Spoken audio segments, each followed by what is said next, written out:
Joseph Massescaron, vous avez publié une longue enquête dans Mariam, les complices de l'islamisme, et vous citez Les Indivisibles, l'association fondée par Rokhaya Diallo. Dedans, oui. Pourquoi? Oui, je l'ai cité, enfin nous l'avons cité dans Marianne, parce que sur un point qui est un point précis, que Rokhaya Diallo connaît bien, qui est la distribution des Yabon Awards. Voilà. Alors, Rokhaya Diallo sera peut-être mieux, plus légitime que moi pour dire de quoi il s'agit, mais en tout cas, ce que nous avons relevé, c'est que parfois, il y avait des gens qui étaient épinglés, comme justement Christophe Barbier, notamment, comme Caroline Fourest, comme Alain Finkielkraut, et que, à mon avis, ces personnes étaient épinglées pour de mauvaises raisons.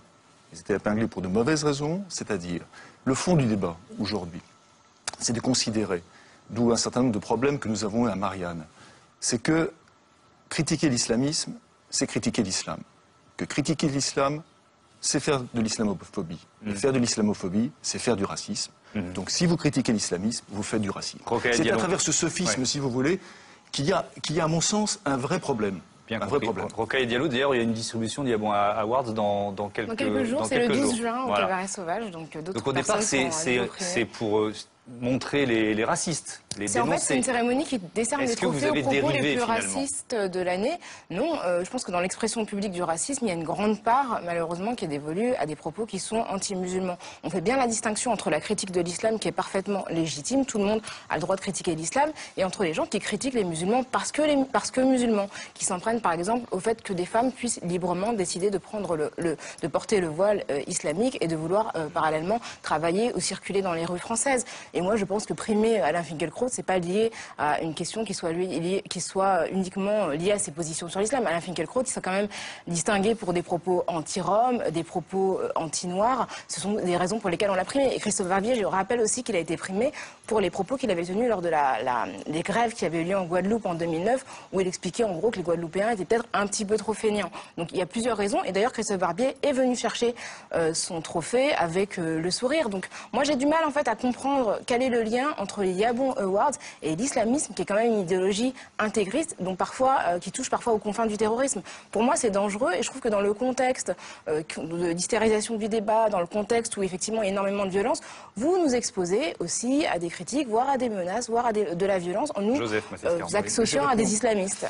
Je vais répondre à ça, parce que c'est un point de vue, c'est pour ça que je suis ravi de débattre avec Rokhaya Diallo, c'est un point de vue de divergence fondamentale entre nous. C'est-à-dire que, en fait, il y a une époque où étaient discriminées les personnes issues de l'immigration. Donc on considérait en effet, à juste titre, que ces personnes étaient discriminées. Elles le sont toujours. Elles le sont toujours. Mais maintenant, il y a quelque chose de nouveau qui a pris la place, progressivement. C'est-à-dire que ces personnes qui étaient discriminées, ces personnes, par exemple, qui pouvaient se présenter à l'entrée d'une boîte de nuit, il y avait le fameux testing, et on leur disait, ben non, il y avait le délit de faciès. Et ça a été constaté, ça a été remplacé par quelque chose qui, moi, me semble extrêmement dangereux idéologiquement, c'est en essentialisant, ce sont les arabo-musulmans. Et on dit, voilà, vous attaquez à quelque chose qui existe, qui s'appelle les arabo-musulmans.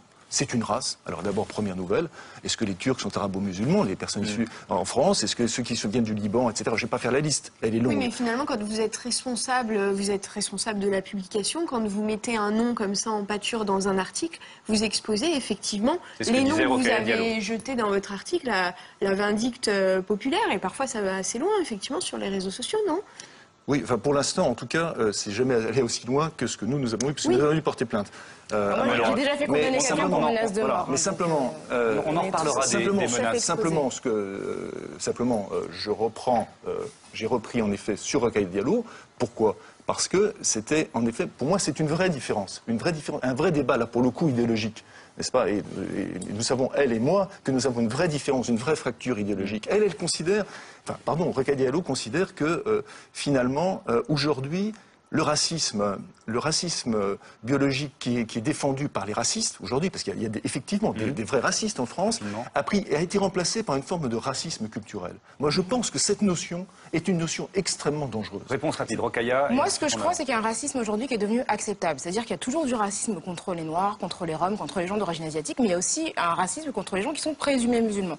La plupart de ces personnes sont des gens d'origine maghrébine. L'antisémitisme est une forme de racisme, et pourtant, juif n'est pas une race. Donc vous pouvez pas contester le fait qu'il y a du racisme contre des gens uniquement parce qu'ils sont musulmans. Et je crois que l'islamophobie existe en France. Il y a de nombreuses femmes qui sont agressées parce qu'elles portent le foulard. Il y a une femme qui a perdu son enfant il y a 2 ans parce qu'on lui a donné des coups de pied dans le ventre parce qu'elle avait un voile. C'est du racisme contre les musulmans parce qu'elle est musulmane. C'est de l'islamophobie. Il y a aussi... C'est du racisme. Quand on est agressé parce que voilé, c'est parce qu'on est musulman. C'est pas parce qu'on est arabe, c'est parce qu'on est musulman. Si demain je portais un voile, ce serait parce que je serais considérée comme musulmane que je serais agressée. Aujourd'hui, en tant que musulmane non visible, je n'ai jamais été victime d'islamophobie. Donc il y a bien une différence. Moi, ce à quoi je suis exposée, c'est du racisme contre les Noirs. Le problème dans ce sens, c'est qu'on est en train d'effacer la lutte contre le racisme. À la place, on met... Et à la place, pas du tout, vous remplacez et à la place... Les indivisibles, et à la place vous mettez la religion. Je vous propose vous mettez la religion et vous cédez comme le Front National à ce qu'on appelle l'identitarisme. Donc on est complice des islamistes et du Front National. On a entendu vos arguments à l'un et l'autre. Cas d'école, la une du Point cette semaine, les Arabes